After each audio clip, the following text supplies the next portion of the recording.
Secretary of State Marco Rubio held a call with Ukrainian Foreign Minister Andrii on Friday and told him President Donald Trump was determined to end the Russia-Ukraine war as soon as possible. Quote, the secretary underscored President Trump is determined to end the war as soon as possible and emphasized that all sides must take steps to secure a sustainable peace, unquote. The State Department said in a statement after the call.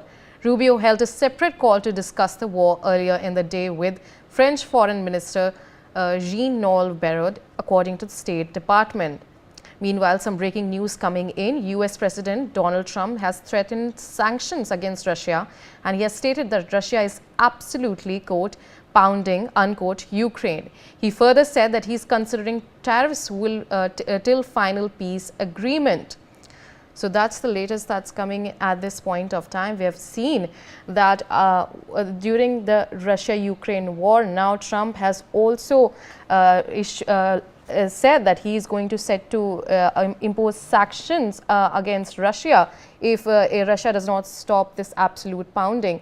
We have with us my colleague Devika Chopra joining us on the telecast. Devika, what are the details that are coming in terms of this sanction threat that is US President Donald Trump has said that against Russia?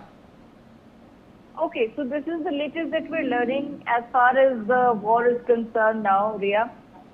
Donald Trump has put out on Truth Social the following statement. Based on the fact that Russia is absolutely pounding Ukraine on the battlefield right now, I am strongly considering large-scale banking sanctions, tariffs on Russia until a ceasefire and final statement on settlement for peace is reached. To Russia and Ukraine, get to the table right now before it's too late. Thank you, exclamation mark, exclamation mark, exclamation mark. This is a statement that has been put out by US President Donald Trump. He says that in light of Russia continuing its offensive against Ukraine, he is now considering large-scale banking sanctions. We don't know what that really means at this point in time. We have observed in the past the United States of America attempting to place sanctions on Russia.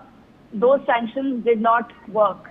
So we don't know what it means right now, but he's also talking about tariffs. So something that he's threatening the rest of the world with, as far as tariffs are concerned, he says that we might continue using the same formula on Russia as well. But ultimately his message is clear. To Russia and Ukraine, get to the table right now before it's too late. So clearly Donald Trump there showing that he has zero patience left now for the Russia-Ukraine war to continue. Ria, over to you. All right, Devika. We also have with us Colonel J.S. Sodhi, international affairs expert, joining us on the telecast. Colonel J.S. Sodhi, now we've seen that amid this Russia-Ukraine war that has been going on for quite some time, Donald Trump has threatened now even Russia that he's going to impose sanctions on them as well, not only for the rest of the world, but now Russia as well, in a bid to get Russia and Ukraine both on the negotiation table. Colonel J.S. Sodhi. Andrii. Yeah. It is my honor to be on your esteemed channel. Well, after the end of the World War II, the Russians have been the prime enemies of the Americans. But in the last few weeks after Donald Trump's second inauguration for the presidency, he has issued many statements in which he has been clearly seen favoring Russia. Now, this was upsetting the Americans, especially his main Republican electorate, as they were feeling that Donald Trump is gravitating totally towards Russia. So by issuing this statement that Donald Trump will sanction Russia in case it doesn't end the war, Donald Trump has sent a message to everyone that he's neither with Ukraine nor with Russia. His only aim is to end this war, which he had been promising in many of the electoral rallies that he held in the run-up to the presidential election last year, and which he's been saying after winning the elections, also after his inauguration. So this statement has to be seen in the light that Donald Trump now wants to show himself that he's impartial, he's not aligned with either the Ukraine side or the Russian side. And by sending this message to Russians, he has again demonstrated his earnest and willingness to end this 3-year-long war at the earliest.